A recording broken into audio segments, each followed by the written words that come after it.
चलिए, अथवा में पूछा गया सवाल क्या दिया गया है, निम्न आंकड़ों का समांतर माध्य ज्ञात कीजिए। देखो ये क्वेश्चन हालांकि क्लास 9 में बहुत बार पूछा जाता है, समांतर माध्य एवरेज निकालो करके, लेकिन यहाँ पे हम समांतर माध्य को ही एवरेज भी बोलते हैं बेटा, ध्यान रखना। और इसी को मीन बोलते हैं, इंग्लिश में क्या बोलते हैं, मीन। तो अरिथमेटिक मीन निकालना है अपने को, और इसको निकालने के लिए आपको समझ में आना चाहिए कि ये जो फॉर्मूला में बन जाता है, डायरेक्टली फॉर्मूला आप याद रखोगे, बहुत ही आसान है, आंकड़ों का योग बटे आंकड़ों की संख्या होता है। आपको पता है एक्स बार बराबर, ये क्या होता है एक्स बार, ये होता है अरिथमेटिक मीन, जिसको हम बोलते हैं समांतर माध्य। समांतर माध्य को ही हम क्या से शो करते हैं, एक्स बार से शो करते हैं। इसका मतलब होता है सिग्मा एक्स, है ना, एफ एक्स बटे सिग्मा एफ। यहाँ पे आप ध्यान रखना, सिग्मा एफ एक्स का मतलब होता है कि ये कहलाता है एक्स, और नीचे वाला बारंबारता क्या कहलाती है, एफ कहलाती है। तो आप इनको क्या करेंगे, गुना करके जोड़ देंगे, और उसको फिर आप आवृत्ति की टोटल से क्या कर देंगे, भाग, और इससे निकल जाएगा आपका समांतर माध्य।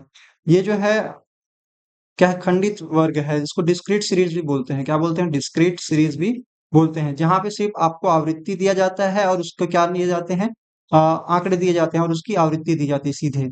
आपको यहाँ पे अंतराल दिया है क्या, पिछले की तरह यहाँ से यहाँ नहीं दिया है, तो इसको हम क्या बोलते हैं, खंडित बोलते हैं। क्लियर है, डिस्क्रीट सीरीज बोलते हैं। अब इस डिस्क्रीट सीरीज में आप कैसे निकालते हैं, फॉर्मूला हमारा क्या है, समांतर माध्य बराबर, ये है बेटा आपका आंकड़ों का योग है। ये क्या है, आंकड़ों का योग। देखिए आपको अगर डिटेल में सीखना है तो आप इसको हमारे डिटेल वीडियो में जाकर देख सकते हैं, लेकिन यहाँ पे मेरा सॉल्यूशन जो है, मेन इसको सॉल्व करना मेरा पर्पस है, तो यहाँ पे ये कहलाता है आंकड़ों की संख्या। आपको एक ओवरव्यू से मिल जाएगा आंकड़ों की संख्या, आप इस प्रकार से लिख देंगे, ये हमारा फॉर्मूला है। ठीक है, समझ में आया। अब इस क्वेश्चन को जब हम करेंगे तो सबसे पहले इस टेबल को दोबारा से बना लेंगे। तो इस टेबल को बनाने के लिए मैं यहाँ से इसको उठा लेता हूँ। ठीक है, सबसे पहले हम इस टेबल को दोबारा से, जैसे कि हमने बहुलक के लिए बनाया था, ठीक उसी तरह से हम इसको बना लेते हैं। तो सबसे पहले यहाँ पे हम लिख देंगे हल दिया है, क्या क्या दिया है उन सारी चीजों को लिखते हैं। पहले टेबल में क्या दिया है हमको, प्राप्तांक दिया है, तो लिख देंगे प्राप्तांक, मार्क्स ऑब्टेन्ड, है ना, प्राप्तांक लिख देंगे। और दूसरा लिखेंगे बारंबारता, इसी को हम क्या बोलते हैं, आवृत्ति भी बोलते हैं, ध्यान रखना, बारंबारता, बारंबारता नहीं है, बारंबारता है। ठीक है, और इसको हम बोलते हैं फ्रीक्वेंसी। इसको हमको बोलेंगे एक्स, और इसको हम बोल देंगे एफ। ठीक है, अब इसके बाद इन दोनों का क्या करना पड़ेगा, गुणनफल लेना पड़ेगा। लिखेंगे गुणनफल, गुणनफल। हम शॉर्टकट मेथड यूज नहीं कर रहे हैं, क्योंकि वो कई बार लेंदी हो जाता है आपको समझाने में, तो इसलिए हम यहाँ पे क्या कर रहे हैं, इसको लॉन्ग मेथड से ही कर रहे हैं। अब यहाँ पे प्राप्तांक, प्राप्तांक में क्या क्या दिया है तो उसको लिख लेते हैं। पहले क्या लिखेंगे, 30, फिर 35, फिर है हमारे पास 38, और फिर 40, और 42, 45, 48, 42, 45 और 48। तो लिख देते हैं यहाँ पे 42, 45 और 48। ठीक है, ये सारा कुछ दे रखा है। बारंबारता आवृत्ति दे रखी है बेटा, कितना, 6, 5, 6, 8 और 6, फिर 2 और 2, ऐसा दे रखा है। अब इन दोनों का क्या लेना है, गुणनफल, यानी कि हमको लेना है f इंटू एक्स।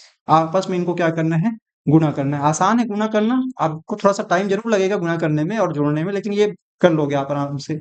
सबसे पहले इसको एक बॉक्स में मैं पैक कर देता हूँ। ठीक, चलिए अब गुणनफल लेना है, तो यहाँ पे मैं क्या करूंगा, 30 को गुना करूंगा 6 से, यानी कि 30 गुना 6 करूंगा, तो क्या आ जाएगा, 6 तिया 18, है ना, और एक तो जीरो है। ठीक है, वैसे ही 35 का गुना 5 से करेंगे, तो यहाँ पे 35 गुना 5। आप इतना डिटेल से नहीं लिखेंगे तो भी चलेगा, मैं यहाँ पे लिख रहा हूँ आपको समझाने के लिए। 5 पंचे 25 हो जाएगा, तो 5 हासिल में गया 2, और क्या बोलेंगे, 3 पंचे 15 और 2 कितना हो जाएगा, 17, 175। ठीक है, वैसे ही 38 का गुना 6 से करेंगे, तो 38 गुना 6 कितना हो जाएगा, 8 6 के 48 का 8 हासिल में ये आएगा 4, 6 थी 18 और 4 कितना हो जाएगा, 22 हो जाएगा। वैसे ही यहाँ पे 40 का गुना करेंगे किससे, 8 से, 8 चौक 32 होता है, तो ये हो गया 32 और ये हो गया 0। और फिर 42 का गुना करेंगे किसके साथ, 6 के साथ, तो यहाँ पे इसको कर देते हैं, 6 दूनी 12 का 2 हासिल में आएगा 1, और 4 6 के 24 और 1 25 हो जाएगा। ठीक है ना, और वैसे ही यहाँ पे 45 का गुना करेंगे 2 बार, तो 90 हो जाएगा। सॉरी, 45 का 2 बार गुना करेंगे तो क्या हो जाएगा, 90। ये तो आपको पता होना चाहिए। और फिर 48 का जब डबल करेंगे तो ये हो जाएगा आपका 96 हो जाएगा। कितना हो जाएगा? 96। ठीक है। अब ये सारा कुछ करने के बाद यहाँ पे जो भी आएगा बेटा देखो, यहाँ से हम एक और लाइन ऐसे इस प्रकार से ड्रॉ करेंगे। ठीक है। यहाँ पे लिखेंगे सिग्मा एफ, इसको समेशन एफ भी बोलते हैं, इसका मतलब होता है सभी को जोड़ देना है। तो आप इनको जोड़िए, क्या आएगा? क्योंकि हमारे फॉर्मूला में क्या क्या मांगता है, सिग्मा एफ चाहिए और सिग्मा एफ एक्स चाहिए। तो यहाँ पे सिग्मा एफ निकालने के लिए हम इनको जोड़ेंगे। 6 5 कितना हो जाता है? 11। 11 और 6 कितना हो गया? 17। 17 और 8। अब ऐसे जोड़ो नहीं, ज्यादा बेहतर है, मैं यहाँ पे ऐसे जोड़ता हूँ। जैसे 8 हो गया और 2 हो गया, 10 बन गया।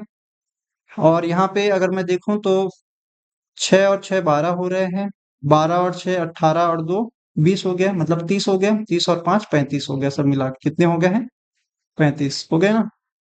चलो तो यहाँ पे हम इसको देख लेते हैं, सब मिला के यहाँ पे कितना आ गया? 35 आ गया। तो यहाँ पे हम लिख देंगे 35।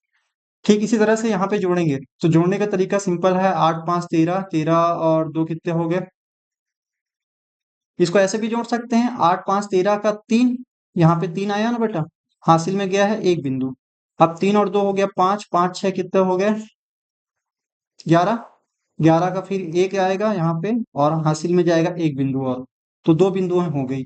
8 और 2 बिंदु कितना हो गया? 10। 10 में यहाँ पे जीरो बना और यहाँ पे एक बिंदु चला गया। अब जीरो में 7 जोड़ेंगे, 7 हो जाएगा। 7 2 9 और 9 2 11। यहाँ पे एक बचा है, यहाँ पे फिर एक बिंदु चला जाएगा। जैसे 10 से ज्यादा होता है हम उसको ट्रांसफर कर देते हैं। 1 और 5 6 हो गया, है ना। 6 और 9 कितने हो गए? 6 9 15। 15 का यहाँ पे 5 रह गया और हासिल में जाएगा फिर एक और बिंदु। ठीक है। अब 5 और 9 कितने हो गए? 14 हो गए। 14 का 4 हासिल में जाएगा एक और बिंदु। तो 4 बिंदु ऊपर में हो गया, 4 और ये 5 6, 6 2 8, 8 और 3 कितने हो गए? 11। 11 और 2 13। इतना हो गया। समझ में आया कैसे किया मैंने? नहीं समझ में आया होगा तो आप अपने तरीके से कर सकते हैं। और ये हमारा क्या कहलाएगा? ये कहलाएगा सिग्मा एफ इंटू एक्स, ये आ गया। समझ में आया? अब इनको हमको क्या करना है? भाग लगाना है। सर यहाँ पे तो बहुत भयंकर टाइप का आपने किया है। कोई बात नहीं, इसको हम अभी फिलहाल के लिए हटा देते हैं, आपको यही समझाना था। चलो साफ सुथरा कर देते हैं थोड़ा सा, जो हटाना चाह रहे हैं वो हट नहीं रहा है, चलो कोई दिक्कत नहीं है। तो यहाँ पे हम क्या करेंगे, हमारा फॉर्मूला क्या था तो उसको मैं लिख देता हूँ बेटा। फॉर्मूला एकदम इजी है, ये रहा हमारा फॉर्मूला। अब यहाँ पे हमको आंकड़ों का योग बट्टे आंकड़ों की संख्या, तो ये आंकड़ों की संख्या हमारे कितने आंकड़े हैं? 35। और इससे हम क्या कर रहे हैं? भाग कर रहे हैं 1341, यानी कि 1341 को हम अगर 35 से भाग करें तो लगभग लगभग ये पॉइंट में आएगा। लेकिन कैसे निकालेंगे आप देखो, 35 का जब भी आप भाग लगाएंगे किस पे? 1 3 4 1 पे, आप 35 को क्या करेंगे? 35 से भाग लगाएंगे। आपको पता है 13 छोटा हो रहा है, इसलिए हम 134 को इकट्ठे लेंगे। तो 35 का कितने बार पहाड़ा पड़ेंगे? तो आप एक काम करो, 3 का ले लो, 13 है ना, एक एक को छोड़ दो दोनों के। तो 3 का 3 चौक 12 होता है, तो एक बार 35 का गुना 4 से करके देखो कितना आ रहा है। तो 70 70 140 हो जाएगा। नहीं तो हम 4 बार नहीं करेंगे, हम कितने बार करेंगे? 3 बार करेंगे। 5 तिया 15 का 5, एक आया, 3 तिया 9 और 1 10, 105 हो गया। आप घटाएंगे तो बेटा आएगा 29 और ये बच जाएगा 1। ठीक है, 291 हो गया। अब एक एक को छोड़ दो, 29 को देखो। तो 3 का पहाड़ा 29 कितने बार आएगा? 3 तिया 9, हाँ, 3 अट्ठे 3 सत्ते 21, 3 अट्ठे 24 और 3 या 27 हो रहा है। तो एक बार 9 बार पढ़ के देखते हैं, तो 35 गुना 9 करते हैं, 9 5 45 का 5 4 4 3 या 27 और 4 कितने हो जाएंगे? ज्यादा हो जा रहा है, 31 हो रहा है ना, जबकि हमको 300 से पार नहीं जाना है। तो एक काम करते हैं, हम एक बार इसका पहाड़ा 35 का पहाड़ा कितने बार पढ़ के देखेंगे? 8 बार। इसी प्रकार से हमको चेक करना पड़ेगा, नहीं तो हमारा कुछ नहीं हो सकता। 8 पंचे 40 का जीरो और 4 8 तिया 24 और 4 28 हो रहा है, ये ठीक है। चलो चलेगा। तो यहाँ पे 8 बार पढ़ेंगे तो कितना आ जाएगा? 280 आ रहा है। ठीक है। अब यहाँ पे आप घटा देंगे तो 11 आ जाएगा। दशमलव लगाएंगे बेटा, पॉइंट के 2 अंक तक जाएंगे। ठीक है। 35 का डबल 70 होता है और इसका ट्रिपल करेंगे तो कितना हो जाएगा? 105 हो जाएगा। तो चलो 105 हम कर सकते हैं 3 बार में। ठीक है, कितना हो जाएगा? 105। यहाँ पे भी आया था ना 105। चलो, तो 105 घटा देंगे तो बचेगा क्या? सिर्फ 5 बचेगा। दशमलव लगा लिए तो एक ठो और जीरो लगा सकते हैं। अब यहाँ पे क्या बोलेंगे? 35 एकम 35 बस। तो हमारा आंसर क्या आ गया? 38.31। तो यहाँ पे एक्स बार बराबर आप लिख देना 38.31। यही हमारा क्या है? आंसर है। क्लियर है? समझ आया कैसे कर रहे हैं? अब यहाँ पे भले ही आपको थोड़ा सा कैलकुलेशन लगा, लेकिन यहाँ पे आप देखोगे तो कैलकुलेशन कोई कठिन नहीं है, बस थोड़ा सा आपको दिमाग लगाना पड़ेगा। समांतर माध्य से अच्छा तो मैं बोलूंगा कि इसमें ज्यादा गुना भाग है, तो इसके पहले वाला जो है हम जो हल कर रहे थे वो आप कर लो, वो ज्यादा बेहतर है कि नहीं? तो बहुलक देख लो या तो माध्यिका अगर आता है तो ये दोनों देख लो, क्योंकि आपका समांतर माध्य में बहुत ज्यादा टाइम लग जाता है कई बार। ठीक है? चलो ठीक है, ये हमारे क्वेश्चन नंबर रह गया, अथवा वाला भी हमने बना लिया।